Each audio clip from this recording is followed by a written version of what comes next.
કોંગ્રેસ નેતા રાહુલ ગાંધીએ જણાવ્યું કે આરએસએસ અને ભાજપે 22મી જાન્યુઆરીના રોજ યોજાનાર સમારોહને રાજનીતિક કાર્યક્રમ બનાવી દીધો છે। આ માટે કોંગ્રેસના અધ્યક્ષ મલ્લિકાર્જુન ખડગે કાર્યક્રમમાં હાજર ન રહેવાની જાહેરાત કરી છે। અમે તમામ ધર્મોનું સન્માન કરીએ છીએ। હિન્દુ ધર્મના કેટલાક વિદ્વાનોએ પણ પોતાનો અભિપ્રાય તેના વિશે રજૂ કર્યો છે। અમે પહેલા જ સ્પષ્ટ કરી ચૂક્યા છીએ કે જે વ્યક્તિ અમારા પક્ષ અથવા સહયોગી રાજકીય પાર્ટીમાંથી પ્રાણ પ્રતિષ્ઠા કાર્યક્રમમાં જવા માંગે છે એ જઈ શકે છે, પરંતુ અમારા માટે 22મી જાન્યુઆરીએ જવું શક્ય નથી। The RSS and the BJP have made the 22nd January function a completely political Narendra Modi function. It's become a RSS BJP function. And I think that is why the Congress president said that he would not go to the function. We made it clear that whoever would like to visit the Ram temple, among our partners, among our parties, is more than welcome to do it. It's difficult for us to visit on the 22nd and say that, you know, this is a Prime Minister's function, this is a RSS function, and we are going to go. It's not possible. Ram મંદિર મુદ્દે કોંગ્રેસની double ગેમે ભાજપની ચિંતા વધારી છે। કોંગ્રેસે સત્તાવાર રીતે અયોધ્યામાં 22મી જાન્યુઆરીના કાર્યક્રમમાં હાજર નહીં રહેવાનો નિર્ણય કર્યો, પણ કોંગ્રેસના રાજ્યકક્ષાના નેતા હાઈકમાન્ડની વિરુદ્ધ વલણ અપનાવીને અયોધ્યાના કાર્યક્રમમાં હાજર રહેવાની તરફેણમાં છે। ગુજરાત અને હિમાચલ પ્રદેશના નેતા ખુલ્લેઆમ રામ મંદિરના નિમંત્રણને સ્વીકારવાની તરફેણ કરી ચૂક્યા છે। હિમાચલ પ્રદેશ કોંગ્રેસ પ્રમુખ પ્રતિભાસિંહ વતી તો તેમના પુત્ર અને ધારાસભ્ય વિક્રમાદિત્ય હાજર રહે તેવી પણ શક્યતા છે। ઉત્તર પ્રદેશમાં કોંગ્રેસના નેતાઓએ સરયુ સ્નાન કરીને રામ મંદિરના દર્શન પણ કર્યા છે। ભાજપ રામ મંદિરના કાર્યક્રમમાં હાજર નહીં રહેવાના નિર્ણય બદલ નહેરુ ગાંધી ખાનદાનને નિશાને બનાવી રહ્યા છે, પણ લોકસભા ચૂંટણી વખતે સ્થાનિક નેતાઓ મત માંગવા નીકળશે। આ નેતાઓ રામ મંદિરની વિરુદ્ધ નથી એવી છાપ ઊભી કરી રહ્યા હોવાથી હિન્દુ મતદારો તેમની વિરુદ્ધ વલણ નહીં લે તેવી ચિંતા ભાજપને છે।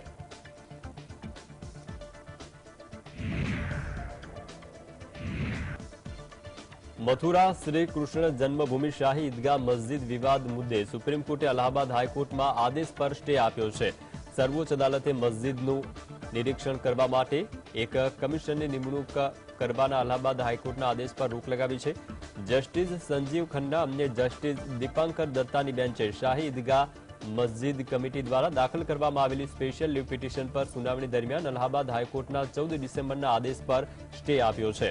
અલ્હાબાદ હાઈકોર્ટે પોતાના આદેશમાં કોર્ટે કમિશનર નિમણૂક કરવાનો આદેશ આપ્યો હતો। આ કોર્ટે કમિશનરે મસ્જિદ પરિસરનો સર્વે કરવાની જવાબદારી સોંપાઈ હતી।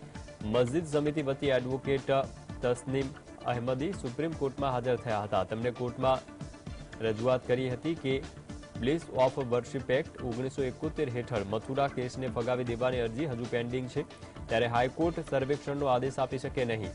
જે દલીલ સુપ્રીમ કોર્ટની બેન્ચે સ્વીકારી હતી તેને હાઈકોર્ટના આદેશ પર સ્ટે આપવાનો વચગાળાનો આદેશ અપાયો હતો। સુપ્રીમ કોર્ટે હિન્દુ પક્ષને નોટિસ પાઠવી જવાબ માંગ્યો છે। જો કે સુપ્રીમ કોર્ટે સ્પષ્ટ કહ્યું હતું કે આ મામલે હાઈકોર્ટમાં સુનાવણી ચાલુ રહેશે। जो 14 दिसंबर को इलाहाबाद उच्च न्यायालय ने जो सर्वे का आदेश दिया था, आज उस पे सर्वोच्च न्यायालय ने स्टे लगाया। अब जैसे जो पहली डेट थी वो 9th को थी, पर कॉन्स्टिट्यूशनल बेंच बैठने की वजह से हियरिंग नहीं हो पाई थी।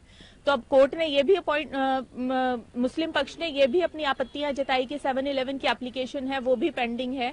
तो आज सर्वोच्च न्यायालय ने ये कहा कि जो ट्रायल कोर्ट का ऑर्डर है सर्वे का, सिर्फ उस पे ही कुछ समय के लिए रोक लगाई है। देखिए, जो हमारा देश है वो संविधान और एक कानूनी प्रक्रिया के हिसाब से चलता है और हर पक्ष को अपनी बात को रखने का पूरा मौका हमारे संविधान ने दिया है, तो वो सब उसका उपयोग कर रहे हैं। કોંગ્રેસની ભારત જોડો ન્યાય યાત્રાના ત્રીજા દિવસે નાગાલેન્ડના કોહિમા યાત્રા પહોંચી હતી। રાહુલ ગાંધીએ કોહિમામાં સ્થાનિક લોકો સાથે મુલાકાત કરી અને વાતચીત કરી। આ પછી રાહુલ ગાંધી યુદ્ધ સ્મારક પહોંચ્યા હતા। દ્વિતીય વિશ્વ યુદ્ધ દરમિયાન જાપાની સેનાને પીછેહટ કરવા પર મજબૂર કરનારા સૈનિકોની યાદમાં આ સ્મારક તૈયાર કરવામાં આવ્યું હતું। આ સાથે રાહુલ ગાંધીની જાહેર સભાને સંબોધિત કરતા જણાવ્યું હતું કે પ્રદેશ ભલે નાનું હોય પરંતુ તેના લોકોએ અન્ય રાજ્યના લોકોની જેમ સમાનતાનો અનુભવ થવો જોઈએ. આ ભારત જોડો ન્યાય યાત્રાનો વિચાર છે. લોકોને ન્યાય આપવા માટે અને રાજનૈતિક, સામાજિક, આર્થિક માળખાને સમાન અને વધુ સુલભ બનાવવા માટે આ યાત્રા કાઢવામાં આવી છે. It doesn't matter if you're a small state, you should feel equal to all other people in the country. That is the idea of the Bharat Jodo Nyaya Yatra, to give justice to people, to make the politics, the society and the economic structure more equal, more fair and more accessible to as many people as possible. I'd like to thank you once again for coming here this morning. It's a big honor for me to come and talk to you. આમ આદમી પાર્ટીના નેતા અને રાજ્યસભા સાંસદ રાઘવ ચડ્ડાએ લોકસભા ચૂંટણીને લઈને મોટું નિવેદન આપ્યું છે. તેમણે કહ્યું છે કે વિપક્ષી ઇન્ડિયા ગઠબંધનની જીતની શરૂઆત ચંદીગઢથી શરૂ થશે અને ભાજપ સાથેનો આ તેમનો પહેલો મુકાબલો હશે. 18મી જાન્યુઆરી યોજાનાર ચંદીગઢ મેયરની ચૂંટણી કોઈ સામાન્ય ચૂંટણી નથી. ચંદીગઢ મેયરની ચૂંટણીમાં જીત મેળવ્યા બાદ વિપક્ષી ઇન્ડિયા ગઠબંધનનો આ વિજય રથ કાશ્મીરથી કન્યાકુમારી અને મણિપુરથી મુંબઈ સુધી જશે. જ્યારે પણ આ ટીમ ઇન્ડિયાનો મુકાબલો કોઈની સાથે થાય છે ત્યારે દેશમાં લોકોએ ટીમ ઇન્ડિયાને જીત અપાવી છે. અમારું માનવું છે કે 18મી જાન્યુઆરીની ચૂંટણીમાં પણ દેશવાસીઓ ઇન્ડિયા ગઠબંધનને જીત અપાવશે. કોંગ્રેસ અને આમ આદમી પાર્ટીએ ચંદીગઢ મેયરની ચૂંટણી એકસાથે ગઠબંધનના સ્વરૂપમાં લડવાનો નિર્ણય કર્યો છે. 18 जनवरी को होने वाला चंडीगढ़ मेयर चुनाव कोई आम चुनाव नहीं है. ये इस देश की राजनीति की तकदीर, तस्वीर, दशा और दिशा बदलने वाला चुनाव है. और ये चुनाव हमारा मानना है कि आने वाले 2024 के लोकसभा चुनाव की नींव रखेगा. इंडिया गठबंधन बतौर गठबंधन पहली बार चुनाव के रण के मैदान में भाजपा का सामना करने जाना. હવામાન વિભાગની આગાહી અનુસાર આગામી 3 દિવસ દરમિયાન ઉત્તર ભારતમાં ખૂબ જ ગાઢ ધુમ્મસની સંભાવના છે. દેશભરમાં શિયાળો કહેર વરસાવી રહ્યો છે ત્યારે ઉત્તર ભારતના ઘણા રાજ્યમાં સવારે ગાઢ ધુમ્મસને કારણે લોકોને ઘણી સમસ્યાનો સામનો કરવો પડી રહ્યો છે. આ દરમિયાન હવામાન વિભાગે આગામી 2 દિવસમાં પશ્ચિમ બંગાળના અનેક જિલ્લામાં વરસાદની આગાહી કરી છે. આઈએમડીએ ઘણા રાજ્યોમાં ગાઢ ધુમ્મસનું એલર્ટ જાહેર કર્યું છે. દિલ્હી એનસીઆરમાં ખૂબ જ ગાઢ ધુમ્મસની આગાહી છે. ખરાબ હવામાનને કારણે સોમવારે દિલ્હી એરપોર્ટ પર 5 ફ્લાઇટોના રૂટ બદલવામાં આવ્યા. ઓછી વિઝિબિલિટીના કારણે ગાઢ ધુમ્મસ સહિતના કારણોસર ફ્લાઇટ પર તેની નોંધપાત્ર અસર જોવા મળી.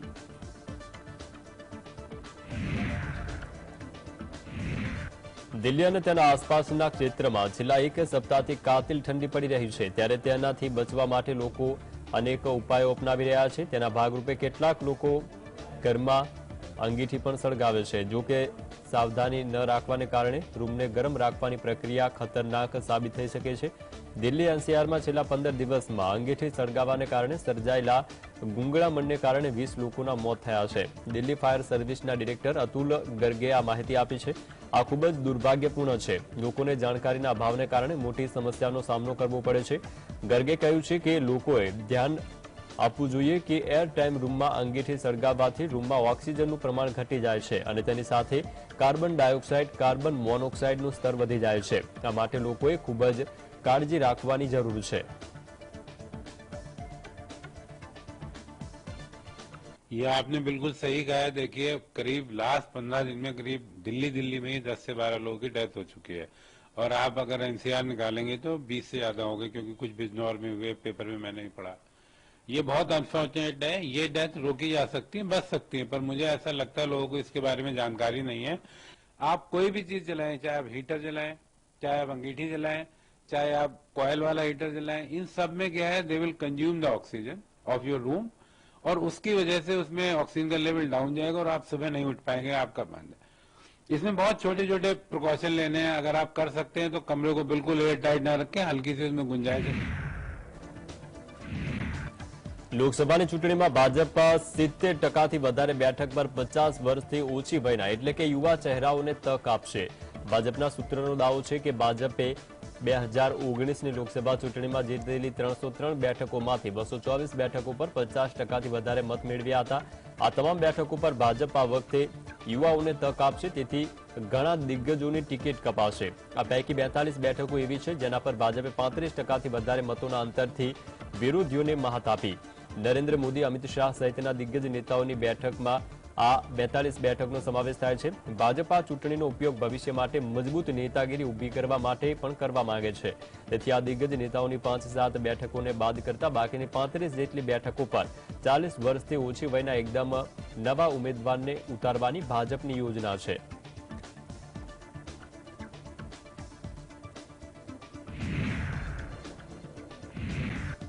આંધ્રપ્રદેશમાં કોંગ્રેસના પ્રદેશ પ્રમુખ પદેથી જી રુદ્રરાજુએ રાજીનામું આપ્યું છે। કોંગ્રેસના સૂત્રોનું કહેવું છે કે આંધ્રપ્રદેશના મુખ્યમંત્રી જગન મોહન રેડ્ડીના બહેન વાય શર્મિલાને આંધ્રપ્રદેશ કોંગ્રેસના પ્રમુખ બનાવાઈ શકે છે। શર્મિલા અત્યારે તેલંગાણાના મતદાર છે, પણ આંધ્રપ્રદેશને તેમનું વતન હોવાથી તેમના માટે આંધ્રપ્રદેશમાં મતદાર બનવું મુશ્કેલ નથી। શર્મિલા આંધ્રપ્રદેશના ભૂતકાળમાં જગન માટે પ્રચાર કરી ચૂક્યા છે, તે જોતા જગન કે વાયએસઆર કોંગ્રેસના નેતા શર્મિલા બહારના હોવાથી મુદ્દો પણ ઉઠી શકે તેમ નથી, તેથી કોંગ્રેસ શર્મિલાને પ્રમુખ બનાવવાનો દાવ ખેલી નાખશે। આંધ્રમાં કોંગ્રેસની હાલત અત્યંત ખરાબ છે। લોકસભા કે વિધાનસભાની એક પણ બેઠક નહીં જીતી શકનારી કોંગ્રેસને બંને ચૂંટણીમાં 2%થી પણ ઓછા મત મળ્યા હતા।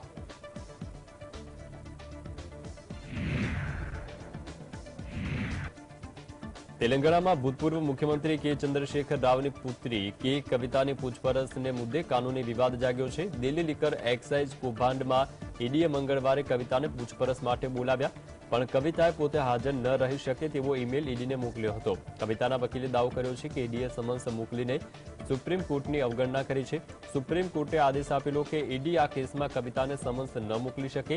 ઈડીનું કહેવું છે કે કવિતાને ગયા વર્ષે સુપ્રીમ કોર્ટે કામચલાઉ રાહત આપેલી કે અત્યારે માન્ય નથી, તેથી કવિતાને સમન્સ મોકલાયું છે। આ કેસમાં કવિતાની 3 વખત પૂછપરછ કરાઈ છે અને તેમનું નિવેદન પણ નોંધી લેવાયું છે, તેથી હવે પૂછપરછની જરૂર નથી એવો વકીલનો દાવો છે। લોકસભાની ચૂંટણીમાં ફાયદો લેવા માટે ભાજપ આ ઉદ્દામા કરી રહ્યો હોવાનો ઈડીનો દાવો છે।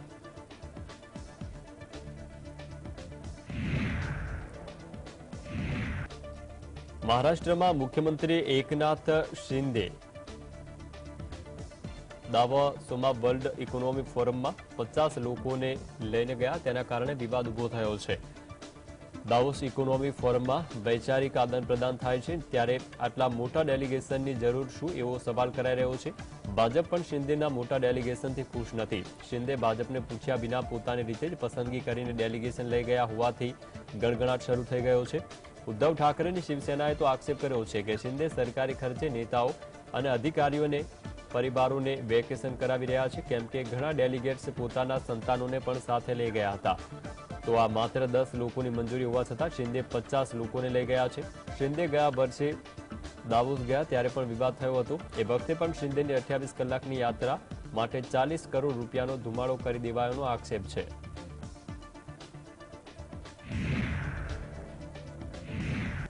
યાત્રાધામ અયોધ્યામાં રામલલ્લાના અભિષેકની તૈયારીનું કામ ઝડપી થયું છે। આજથી પ્રાણ પ્રતિષ્ઠા સંબંધિત વિવિધ પૂજાનું કાર્ય શરૂ કરવામાં આવ્યું છે। આ ધાર્મિક વિધિ શરૂ કરી દેવામાં આવી છે, જે લગભગ સાંજ સુધી ચાલશે। તેમને વિધિ વિધાન 22મી જાન્યુઆરી સુધી ચાલશે। રામલલ્લાની પ્રાણ પ્રતિષ્ઠા 22 જાન્યુઆરી બપોરે 12:20 થવાની છે, ત્યારે 22મીએ પ્રાણ પ્રતિષ્ઠા વિધિ 40 મિનિટ સુધી ચાલશે। નેપાળના જાનકી મંદિરમાં 1.25 લાખ દીવડાઓ પ્રગટાવવામાં આવશે। અયોધ્યાથી જનકપુર 3000 ઉપહાર મોકલવામાં આવશે। પ્રાપ્ત માહિતી અનુસાર પ્રાયશ્ચિત પૂજા પદ્ધતિમાં શારીરિક, આંતરિક અને માનસિક પ્રાયશ્ચિત કરવામાં આવે છે, જેમાં યજમાનને 10 રીતે સ્નાન કરાવવામાં આવે છે। શ્રીરામ જન્મભૂમિ મંદિરના ગ્રાઉન્ડ ફ્લોર પર 14માંથી 11 ગોલ્ડ પ્લેટેડ કપાટ લગાવવાનું કામ પૂર્ણ થઈ ગયું છે। એક્ઝિક્યુટિવ એજન્સીના અધિકારીએ માહિતી આપી છે કે બાકીના દરવાજા પણ 22 જાન્યુઆરી પહેલા મંગળવાર સુધીમાં લગાવી દેવામાં આવશે। આ ઉપરાંત કેમ્પસને સમતલ કરવાની કામગીરી પણ તેજ થઈ ગઈ છે। આ વિસ્તારોમાં રોડ બનાવવાની કામગીરીની પણ અંતિમ તબક્કામાં છે।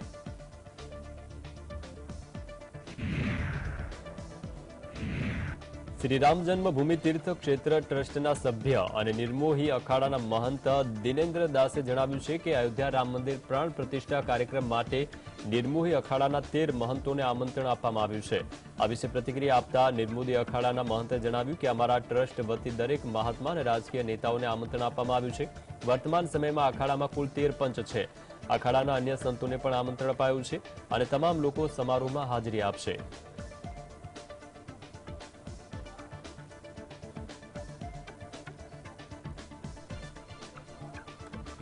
हमारे ट्रस्ट की तरफ से अखाड़े के जितने पंच लोग हैं सबका निमंत्रण हमारे पास आ चुका है और सबके पास व्हाट्सएप कर चुके हैं और सब अखाड़े के पंच लोग अखाड़े में आएंगे और सब में उत्साह प्रेम बना है. हमारे अखाड़े को सबको निमंत्रण मिल चुका है, सब संतुष्ट हैं, सब उसमें आ रहे हैं. ये तो जो बात बोल रहा है ये सब झूठ है. अखाड़ा के मौजूदा समय में 13 पंच हैं और सबको निमंत्रण मिल चुका. अखाड़े के जो और लोग नागा लोग हैं स्थान है वहां भी निमंत्रण पहुंच चुका है और लोग आ भी रहे हैं.